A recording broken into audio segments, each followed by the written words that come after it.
Assalamualaikum warahmatullahi wabarakatuh. Perkenalkan, saya Sari Fitriani. Di sebelah kanan saya ada Sayyidah Azafira dan di sebelah kiri saya ada Novita Syafitri. Kami dari kelompok 5 ingin mempresentasikan hasil kerja kelompok kami yang berjudul Konsep Transaksi Syariah.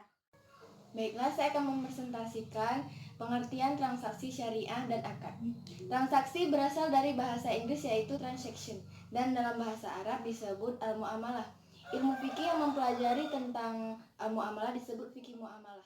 Jadi fikih mu'amalah yaitu mencakup hukum tentang jaminan, sanksi, kontrak, dan hukum-hukum lain yang berhubungan dengan sesama manusia, baik secara perseorangan maupun kelompok. Secara umum, transaksi dapat diartikan sebagai kejadian ekonomi atau keuangan yang melibatkan dua pihak yang saling melakukan pertukaran, melibatkan diri dalam usaha, pinjam-meminjam, dan lain-lain atas dasar suka sama suka ataupun dasar suatu ketentuan hukum atau syariat yang berlaku. Dalam Quran surah An-Nisa ayat 29, Allah juga berfirman yang berbunyi, Bismillahirrahmanirrahim. Ya ayyuhalladzina amanu la ta'kulu amwalakum bainakum bil batili illa an takuna tajratan antaradim minkum wala ta'kulu anfusakum innallaha kana bikum rahim. Artinya, hai orang-orang yang beriman, janganlah kamu saling memakan harta sesamamu dengan jalan yang batil, kecuali dengan jalan perniagaan yang berlaku, dengan suka sama suka di antara kamu. Dan janganlah kamu membunuh dirimu, sesungguhnya Allah Maha Penyayang kepadamu. Sehingga dalam akuntansi syariah, transaksi dapat dikelompokkan menjadi dua, yaitu transaksi yang halal dan transaksi yang haram. Di mana transaksi yang halal itu yaitu semua transaksi yang diperbolehkan oleh syariat Islam, sedangkan transaksi yang haram yaitu kebalikannya, yaitu semua transaksi yang dilarang oleh syariat Islam. Halal dan haramnya suatu transaksi tergantung beberapa kriteria, yaitu objek yang dijadikan transaksi dan cara bertransaksi.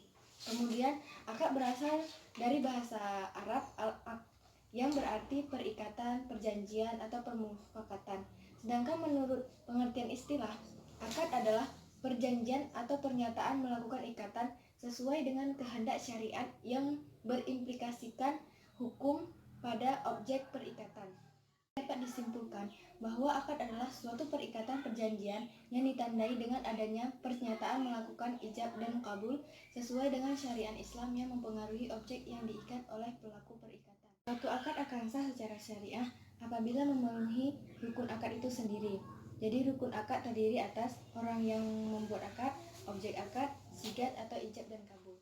Apabila salah satu dari rukun tersebut ditinggalkan, maka akad akan menjadi tidak sah secara syariat Islam. Kemudian jenis-jenis transaksi syariat dan akad. Yang pertama itu ada akad tabaruk. Akad tabaruk adalah perjanjian yang tidak mencari keuntungan material. Akad tabaruk ini dilakukan dengan tujuan tolong-menolong dalam rangka berbuat kebaikan. Ada 3 klasifikasi akad tabaruk. Yang pertama, meminjamkan uang. Jadi, meminjamkan uang ini terbagi kepada 3 kategori. Yang pertama, qard, rah, dan hiwalah. Kedua, ada meminjamkan jasa kita, yaitu wakalah, wadiah, kafalah. Dan yang ketiga itu memberikan sesuatu yang termasuk ke dalam golongan ini adalah akad-akad seperti hibah, wakaf, sedekah, dan hadiah-hadiah yang lain. Kedua, akad tijarah. Akad tijarah yaitu pada hakikatnya untuk mencari keuntungan, bukan akad bisnis. Contoh akad tijarah adalah akad-akad investasi, jual beli, sewa menyewa, dan lain-lain. Akad tijarah dapat dibagi menjadi 2, yaitu yang pertama natural certainty contract, yaitu akad dalam bisnis yang memberikan kepastian pembayaran, baik dari segi jumlah maupun waktu penyerahannya. Termasuk natural certainty contract yaitu yang pertama al-murabaha adalah jual beli barang pada harga pokok dengan tambahan keuntungan yang telah disepakati. Yang kedua al-salam yaitu pemesanan barang dengan persyaratan yang lebih ditentukan dan diserahkan kemudian hari.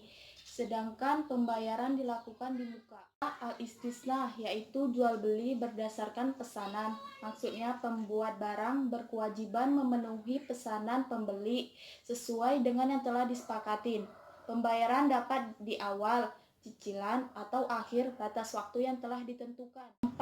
Al-ijarah yaitu jenis akad untuk mengambil manfaat dengan jalan penggantian sejumlah uang. Yang kedua, natural uncertainty contract, yaitu kontrak atau akad dalam bisnis yang tidak memberikan kepastian pendapatan, baik dari segi jumlah ataupun waktunya.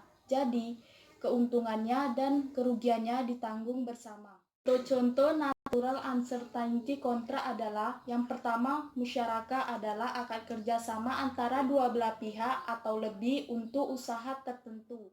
Kedua, muzara'ah adalah akad kerjasama dalam bidang pertanian.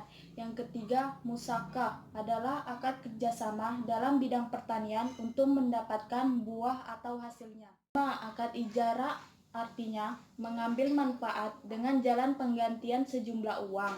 Al-ijarah adalah akad pemindahan hak guna atas barang atau jasa melalui pembayaran upah sewa tanpa diikuti dengan pemindahan kepemilikan atas barang itu sendiri.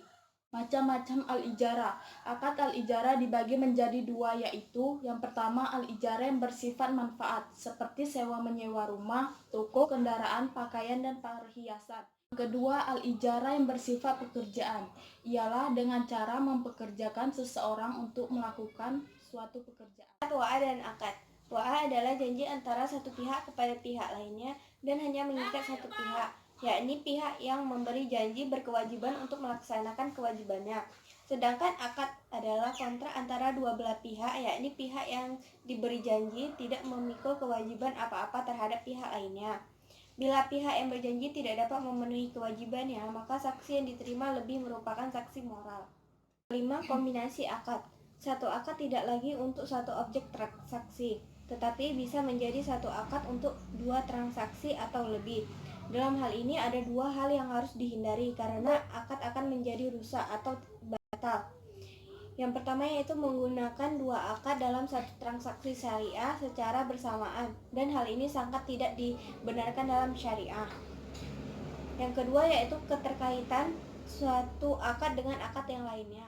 Kedua akad yang boleh dikombinasikan, yang pertama yaitu wakalah dan wakaf, lalu yang kedua yaitu bai dan tijarah, lalu yang ketiga itu ran dan tijarah. Kesimpulannya, transaksi syariah adalah transaksi yang harus dilandasi aturan hukum-hukum syariah Islam, karena transaksi merupakan meninvestasi amal manusia yang mempunyai nilai ibadah di hadapan Allah Subhanahu wa Ta'ala. Sekian hasil presentasi kelompok kami. Bila ada kekurangan kami mohon maaf. Wabillahi taufiq wal hidayah. Assalamualaikum warahmatullahi wabarakatuh.